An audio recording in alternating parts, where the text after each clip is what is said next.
Thanks for clicking on to DesMoinesRegister.com. I'm Danny Lawhon of the sports staff here with Register Wrestling writer Andy Hamilton to recap the first full calendar weekend of the 2013 year in wrestling terms. There was an explosive duel out in Iowa City. I know that most every wrestling fan is probably pretty aware of. But we probably ought to start with Southeast Polk, who went out of state on the high school level and just captured what was really a big feather in the cap, both for the program and for the state. Just talk about what the Rams were able to do at the Cheesehead Invite that impressed you so much. Yeah, the Rams went up to the Green Bay area and came out on top in a field that featured 7 of the Fab 50 in Intermat's rankings.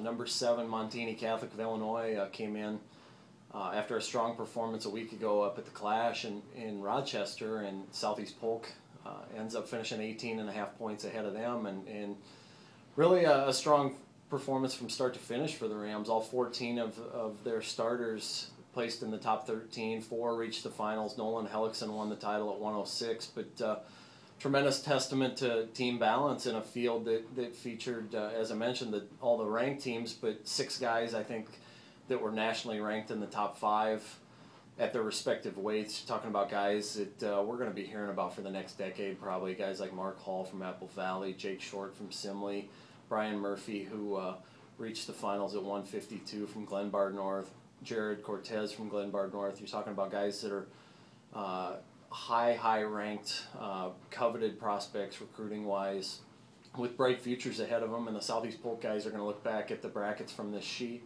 from this tournament, and see that they won a tournament with some pretty incredible wrestlers in it. What does it say about Iowa wrestling, high school-wise as a whole? You know, that you've mentioned to me that they haven't even won a tournament within the state borders, I guess, yet, and to go out and take a title like that one, does that maybe tell you more about the quality of wrestling at the prep level here that maybe you hadn't known a week ago?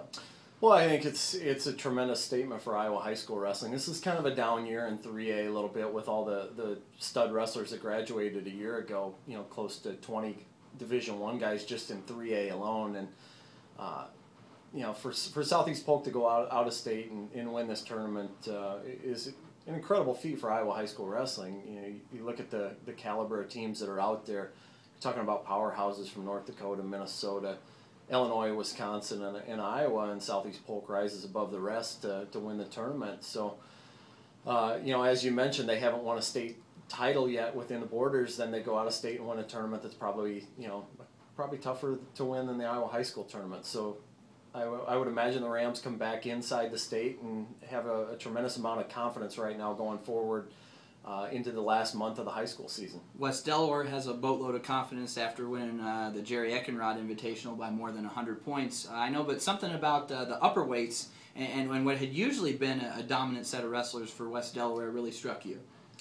Yeah, well, I don't think you can expect those 3 guys, Jason Goebel, Adam Reth, and Dean Broghammer, to go through the season, basically pinning everybody. But, they had some challenges this weekend. Goebel, who entered the tournament in Benton undefeated, he lost for the first time. He'd only gone the distance once prior to this weekend. That was against Marcus Harrington from Waterloo West, and Harrington knocked him off this weekend in the finals over the 195-pound finals. And then at 220, Adam Reth, the defending state champion, he had to go to overtime to beat Corbin Blythe from Williamsburg. So I think it's probably a pretty good wake-up call for those guys who had been just smashing everybody. That they had some fights on their hands this weekend. Maybe people in Iowa City were wanting to get into a fight of some kind on Friday night. I don't know, based on the overflow of emotions that was going on there as Iowa took on Ohio State in a Big Ten duel, of top 5 ranked teams. The big points to come away for there. You didn't have the match at 133 that everybody was looking for. You had Mike Evans with the big overtime win over Heflin, and you had kind of just the general kind of feelings of that pot really just to really start popping off the top and really everything kind of exploding there.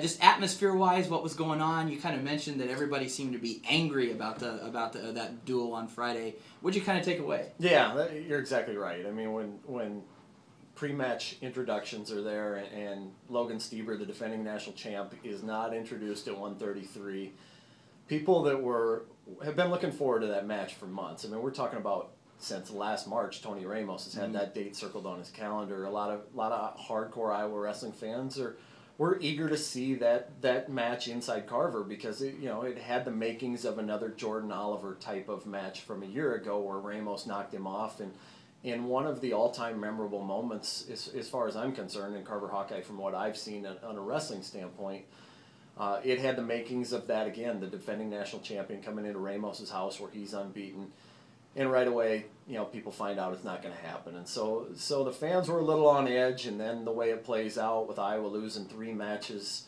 by I think a collective 5 points, 4 or 5 points, there. People were just a little on edge. Tom Brands was upset the way it turned out. Iowa loses the last match. It always seems to irritate him. That's what he brings into the post match. The Hawkeyes dropped the last one at heavyweight, where Bobby Telford gets upset. Lose a couple others that they could have pulled out. So the Hawkeyes aren't happy about the way it played out. And not to mention those 3 losses, but Matt McDonough has a close one. Derek St. John has a scare there a little bit, and. From the Hawkeye standpoint, they're not happy. Ohio State, they lose 7 out of 10. They're not happy. Tom Ryan and the boys, they grabbed their gear and they were out of there before Iowa's post-match interviews were done. So I think people on all sides were a little riled up. At least they got a little chance to cool their jets on Sunday with a 29-9 win over Purdue that kind of maybe settled things down, at least in the short term. For Iowa State, they had opportunity in the last match of their duel with Oklahoma to come out with a victory. Things didn't go their way, where John Meeks fell at 133. There's that weight again. It would turn it out to be a 19-15 loss against OU. Looking back on the match and how everything the duel and how everything broke down, what was your takeaway there too? Well, I think it kind of goes back to how you perceive things from the Cyclone standpoint. If you're an optimist, you see 4 matches that they lost by 2 points or less. They're making progress to the point where they're in matches now, competing. Kevin Jackson tweeted afterward about that point, that they're competing and that the wins will come. They lose those matches. It comes down to the wire, where Cody Brewer beats John Meeks 6-2 at 133.